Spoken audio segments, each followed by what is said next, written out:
Et il m'a dit, « Fils, il m'a dit, tu dois te ressaisir. Tu dois arrêter de faire ces choses. Tu dois te ressaisir. » Et je me souviens juste avoir dit, « Je sais, papa, je sais. » Ma tête était baissée et j'essayais de ne pas pleurer. Et c'est tout ce qu'il a dit. C'est tout ce qu'il a dit. À Nashville, eh bien une partie de ce parcours était à Nashville et j'ai déménagé ici en 78 et je suis devenu un produit à partir de 75. C'est une histoire folle. J'ai écrit d'autres livres à ce sujet au fil des ans sur les détails gore de ce qui s'est passé. J'ai été dupé. Si vous pouvez avoir un nom préféré pour le diable, j'ai toujours dit qu'il était le grand trompeur. Et tout le monde peut tomber. Je ne me soucie pas de ce que vous êtes, mais je ne pensais pas que je le ferais. Et c'est une histoire folle. Tous mes amis plus âgés sont allés à l'université et puis j'ai juste perdu mon chemin. Et je pensais que je pouvais jouer avec le feu sans me brûler. Et puis tout d'un coup, je me suis senti piégé. J'étais littéralement piégé. Ce qui est fou, c'est que je me souviens être en train de me droguer avec des gens et de parler de Jésus. Et ils disaient tous « Waouh, man, c'est vraiment cool !» Ça peut paraître bizarre, mais je savais que Dieu m'appelait et qu'il y avait un destin pour ma vie. Et donc, je n'ai jamais pu m'en défaire. Je ne l'ai jamais totalement renié. Je faisais juste la fête, je faisais des trucs dingues, je faisais des mauvais choix. Ce qui est cool, c'est que ma mère et mon père ne m'ont jamais condamné, jamais. Ils ne m'ont jamais laissé tomber. J'étais toujours le bienvenu à la maison. Je sais que ça a fait mal à ma mère et mon père, c'est ce qui m'a blessé. Et je pouvais voir sur leur visage qu'ils n'étaient pas en colère, qu'ils avaient de la peine pour moi. En fait, j'ai juste continué à descendre en spirale, spirale, en spirale. J'avais l'impression d'être dans un grand trou et qu'il n'y avait pas d'échelle pour en sortir. Et puis, j'ai failli faire une overdose en 1978 et c'est là que j'ai failli perdre la vie.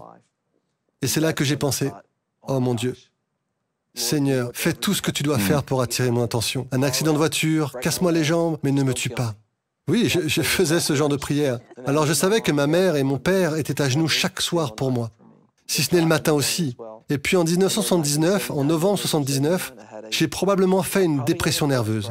Je ne suis jamais allé chez le docteur, mais je me suis retrouvé sur le sol en linoléum dans mon appartement à Nashville. Et j'ai pleuré, tremblé pendant 3h30. Et à 3h30 du matin, je sais sans l'ombre d'un doute qu'Abba était allongé sur le sol avec son bras autour de moi. Et je n'ai plus jamais été le même depuis. Tout a changé. Mais je suis convaincu que c'était les prières de ma mère et de mon père. Pendant cette, disons, saison de votre vie où vous faisiez des mauvais choix, souvent les gens pensent que Dieu leur fait honte, qu'il veut être un maître d'œuvre et qu'il veut vous corriger d'une manière sévère. Mais j'ai trouvé dans le livre la chose la plus proche de la sévérité que votre père a eue avec vous. Vous l'écrivez dans le livre où vous avez eu une petite conversation sur le porche de votre petite maison à Kenova. Oui. Et alors, c'était comment? Oui. Parce que c'est presque une sorte de Père céleste. Oui, c'était tendre. Et je me sentais mal. J'avais honte. Je me sentais tellement coupable. Mais ça ne venait pas vraiment de mon père. C'était juste, je savais que je faisais la mauvaise chose, mais ouais, mon père, il venait de ces générations.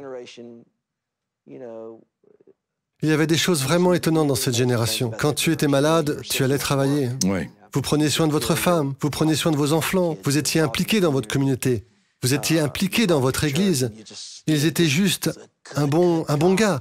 Mais il y avait une certaine chose dans cette génération qu'ils ne voulaient pas. Nous n'avions pas beaucoup de discussions sur le sexe. Nous n'avions pas beaucoup de discussions où il était non conflictuel. Oui. Mais ce genre de choses, ils ne savaient pas quoi dire, vous savez.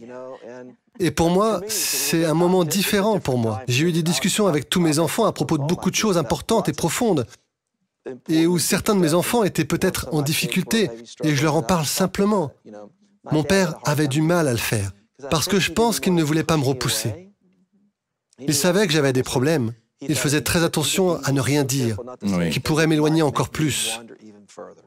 Mais je me souviens que sur le porche d'entrée, je suis sorti, il m'a demandé de sortir, et je me suis assis, et j'ai su que ça allait arriver. Et il m'a dit, « Fils, il m'a dit, tu dois te ressaisir. » Tu dois arrêter de faire ces choses. Tu dois te ressaisir. Et je me souviens juste avoir dit, je sais papa, je sais. Ma tête était baissée, et j'essayais de ne pas pleurer. Et c'est tout ce qu'il a dit. C'est tout ce qu'il a dit. Et puis nous nous sommes levés et nous sommes rentrés dans la maison. Cette conversation sur le porche que Paul Smith a eue avec Michael David Smith est plus conforme à ce que Dieu dit toujours. Tout ce à quoi vous avez affaire, tout ce que vous pensez qui vous donne la vie dans ce monde, ne l'est pas.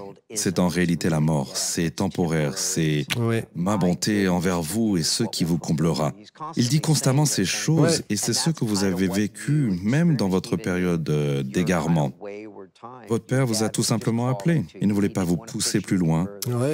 Et les gens ont eu une dynamique vraiment bizarre à propos de Dieu, comme étant ce type de gars avec un marteau derrière son dos, attendant de vous frapper sur la tête avec. Ce n'est pas comme ça, n'est-ce pas? Non, ce n'est pas comme ça. Et malheureusement, beaucoup de ces personnes qui ont grandi dans des églises vraiment légalistes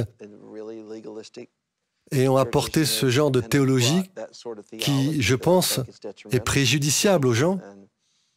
Et c'est le genre de choses qui me font... Je ne me mets pas souvent en colère, je suis si paisible, mais... Non, ouais.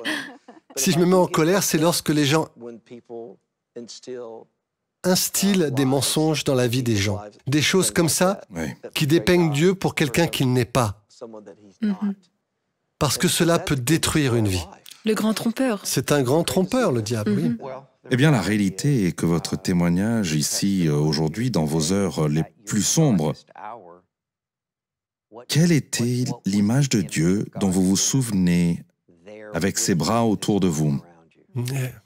Il était littéralement avec vous. C'est votre histoire. C'est mon histoire. Shalom, j'espère que vous avez aimé cette vidéo. Abonnez-vous pour ne pas rater nos programmes. Merci de faire partie de notre famille TBN. Que Dieu vous bénisse. Shalom de Jérusalem.